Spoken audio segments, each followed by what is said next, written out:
Bienvenue à l'éveil spirituel. Aujourd'hui, nous allons aborder la question du paradis. Dans le thème précédent, nous avions vu le Dieu, le diable et les données de leurs existences. Donc, Dieu veut dire ciel lumineux, diable veut dire ce qui divise. Et nous avons vu pourquoi est-ce que ceux qui nous ont précédés ont inventé Dieu et ont inventé le diable. Donc Dieu, pour répondre à une question, l'invention de Dieu a consisté essentiellement à répondre à une question, c'est qui a créé le monde, d'où venons-nous, voilà, qui nous a mis sur cette terre. Et n'ayant pas de réponse à cette question, ils ont inventé, imaginé des contes, des mythes pour expliquer la création du monde. Et c'est de là que, quand les choses ont évolué, ils ont fini par se dire que l'immensité du ciel englobait la terre et que le ciel était forcément, à l'origine de la terre. Et c'est pour cela que Dieu, donc ciel lumineux, a pris cette importance-là. Et donc, expliquer l'origine de la terre, l'origine du monde. Ensuite, la deuxième question vraiment qui était grave et très importante, c'est où est-ce qu'on va après la mort? Mais avant de mourir, comment est-ce qu'on vit sur la terre? Donc les communautés se sont vues obligées de mettre des règles, des lois, des consignes à suivre pour que la vie ensemble soit possible.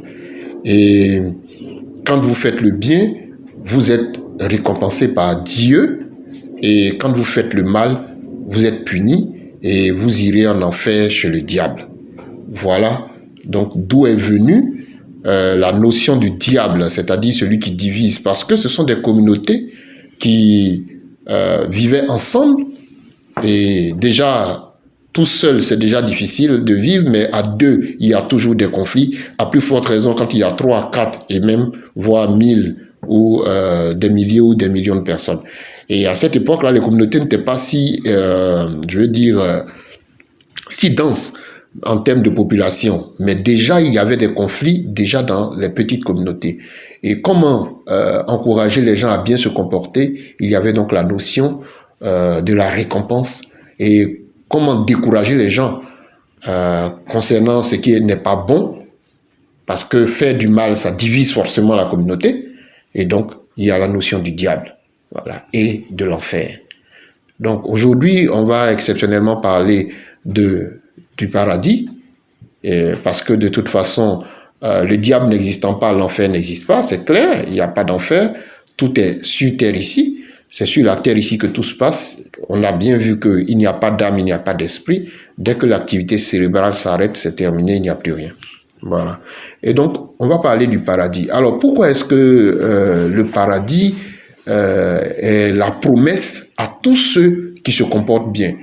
Parce que l'homme a fini par se rendre compte que, tout simplement, Dieu n'existait pas parce qu'il n'y a pas d'action concrète de Dieu dans sa vie. Il n'y a pas. Quand je dis action concrète, il peut se mettre à prier quand il est malade, il n'y aura rien. Rien ne se passera. Voilà. Et donc, quand vous évoluez et que vous vous rendez compte que si vous ne prenez pas la décision de faire quelque chose, ce ne sont pas vos prières à Dieu qui vont vous apporter quelque chose. Eh bien, vous n'aurez rien. Alors, il fallait continuer de trouver des idées pour que les gens continuent de croire en ces contes-là. Et c'est là que vient la récompense. Ceux qui se comportent bien auront une récompense quand ils vont mourir, puisqu'on ne sait pas ce qui se passe quand on meurt. Quand ils vont mourir, ils vont partir au paradis. Donc voilà la promesse, c'est la récompense. Et donc il y a des gens qui disent, moi je prie parce que je veux aller au paradis. Qu'est-ce qui va se passer après la mort? Eh bien, nous disons tout simplement, il n'y a pas à, il n'y a pas à attendre. Il n'y a pas à attendre. Puisque le paradis, selon leur conte, selon leur mythe, est un endroit merveilleux où tout se passe super bien, eh bien, il faut y aller maintenant. Il ne faut pas perdre de temps sur la terre. Le paradis est tellement magnifique qu'il ne faut pas perdre le temps sur la terre. Et malheureusement, ce sont ces gens-là qui s'accrochent plus à la vie que tous les autres. Ce sont ces gens-là qui s'accrochent aux richesses terrestres, aux biens, au matériel, au plaisir, ici, sur la terre, alors que ce sont les mêmes qui parlent du paradis. Quand ces gens-là tombent malades, normalement, la maladie, je veux dire, tu pries ton Dieu, tu es malade, d'accord, tu es tombé malade. Maintenant, il faut t'asseoir, tu vas prier, il faut te mettre à genoux, whatever. Je ne sais même pas ce que tu vas faire, mais fais ce que tu as à faire. Tu pries ton Dieu pour qu'il vienne te guérir. Mais non, c'est eux qu'on voit à l'hôpital. C'est eux qu'on voit dans les pharmacies en train d'acheter des médicaments qui ont été fabriqués par des hommes. Alors que tu as la solution la plus puissante, qui est celle de Dieu. Prie Dieu pour te guérir de ta maladie. C'est les mêmes qu'on voit avec des poires à lavement qui ressemblent à des ballons, hein, avec des bouts de 2 mètres. Hein, ils font des lavements pour guérir. Mais pourquoi? Faut même pas essayer, faut pas aller à l'hôpital, faut pas utiliser de poires à lavement, faut pas utiliser de médicaments. Prie ton Dieu, il va te guérir. Et puis, s'il ne veut pas te guérir, ben, tu vas le rejoindre au paradis. Puisque ta vie est basée sur ça.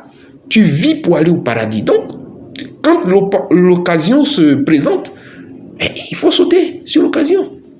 Voilà, donc on ne va pas dire aux gens allez vous tuer pour aller au paradis, non. Mais il y a tellement de choses dans la vie qui font que pour aller au paradis, ben, c'est tout de suite. Tu es malade, tu pries ton Dieu.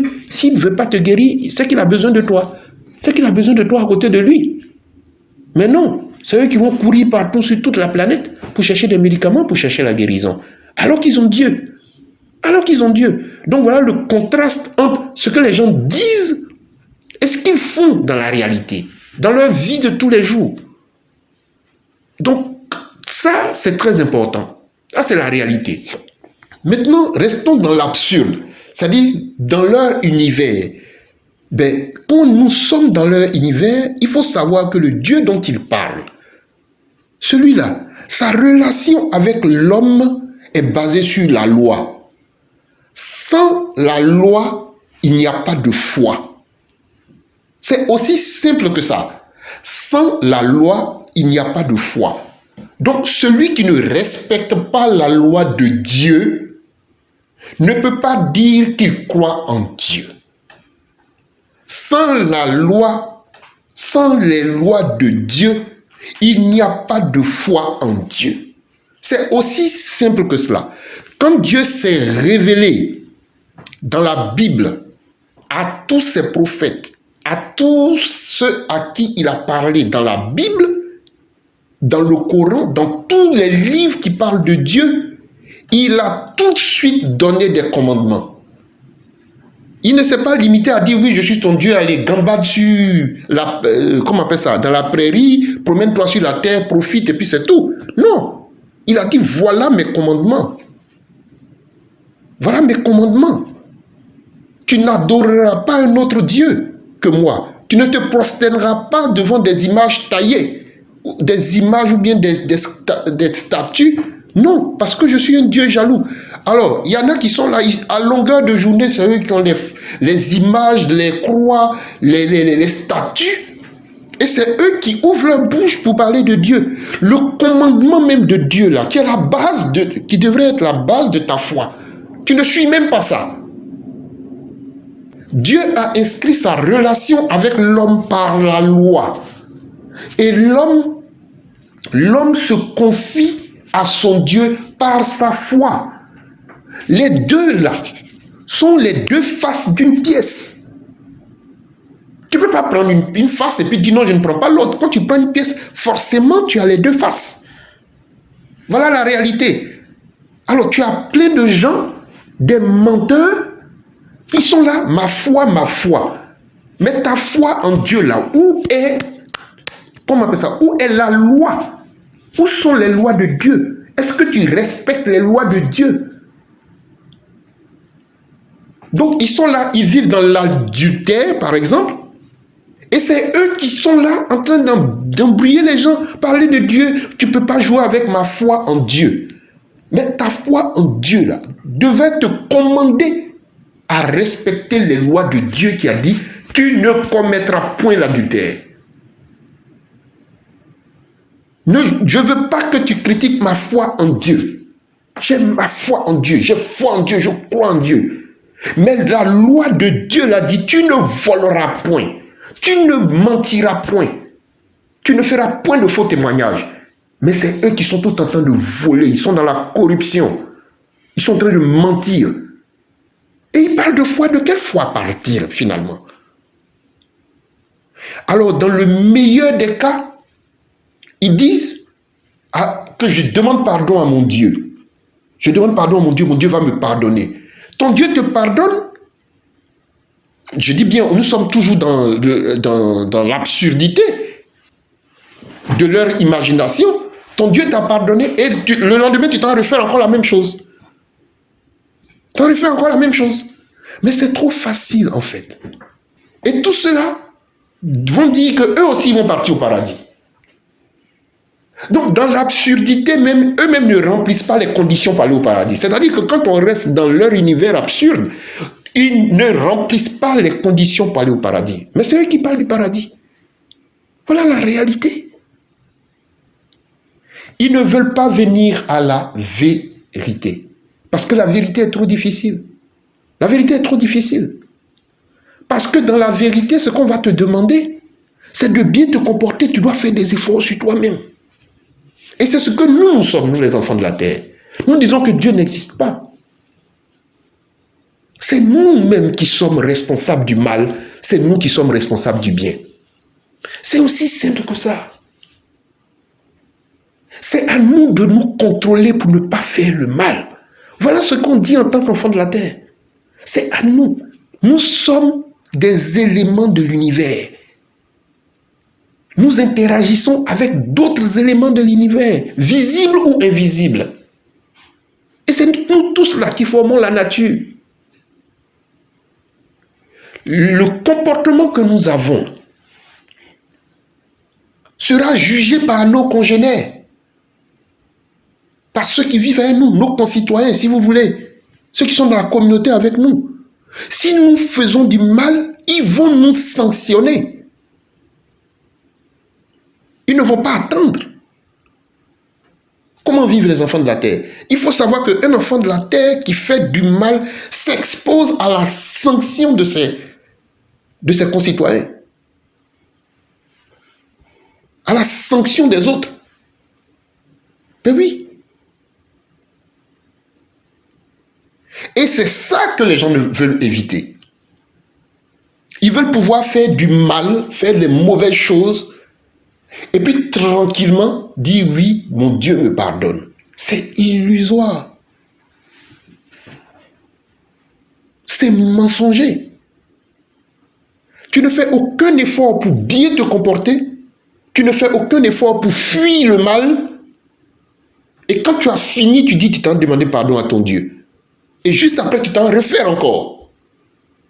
Mais c'est quoi ça? C'est du désordre, c'est n'importe quoi. Pour finir par dire oui, je vais aller au paradis, à ma mort. Voilà l'absurdité. Voilà l'absurdité. Donc, l'homme a inventé Dieu, le diable, le paradis et l'enfer pour être tranquille et faire n'importe quoi. Parce que le diable là, ne vient jamais les punir, il ne le voit pas. Quand ils meurent, ils ne sont plus là, on ne sait pas où ils sont. Donc il faut n'importe quoi sur la terre, les choses, ils sont tranquilles. Commettre l'adultère, ils sont dans la fornication, ils mentent, ils volent, ils tuent. Et puis c'est eux qui disent oui, mon Dieu va me pardonner et je vais partir au paradis. Parce que mon Dieu est un Dieu d'amour. Surtout les chrétiens, c'est eux qui sont les plus graves. Ils ont trouvé la personne par excellence qui prend tous leurs péchés, Jésus-Christ. Ils ont trouvé l'agneau du sacrifice, Jésus-Christ, oui. Donc Jésus est mort pour moi. Voilà, donc tous mes péchés sont pardonnés. Et puis le lendemain, je vais refaire encore les mêmes péchés. Et Jésus il va mourir encore pour moi. Il est derrière moi, il m'a lavé là. Tous les jours, il fait le péché, puis après, il me lave encore.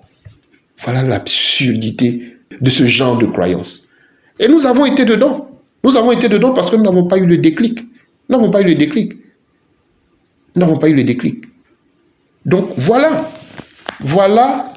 l'origine du paradis, à quoi sert le paradis, voilà tout ce que ça signifie.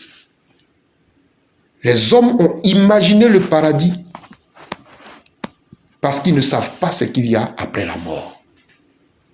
Et de cette imagination, ils ont trouvé le meilleur moyen de faire n'importe quoi sur la terre.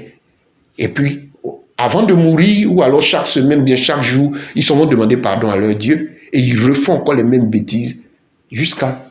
Et puis, ils pensent qu'avec ça, ils s'en vont au paradis. Nous, les enfants de la terre, nous ne sommes pas dans cette logique. Nous, Dieu n'existe pas, il n'y a pas de paradis, il n'y a pas d'enfer.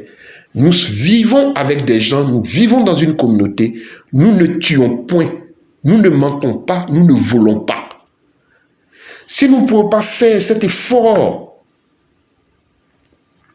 eh bien, les autres vont nous sanctionner. Les autres vont nous sanctionner. Et ça peut aller jusqu'à la mort. Et ce sera notre responsabilité. Nous l'aurons désiré, nous l'aurons mérité, à ne pas respecter les lois que nous nous sommes fixées pour vivre avec les autres. Le paradis est donc sur la terre pour les enfants de la terre. L'enfer aussi est sur la terre pour les enfants de la terre.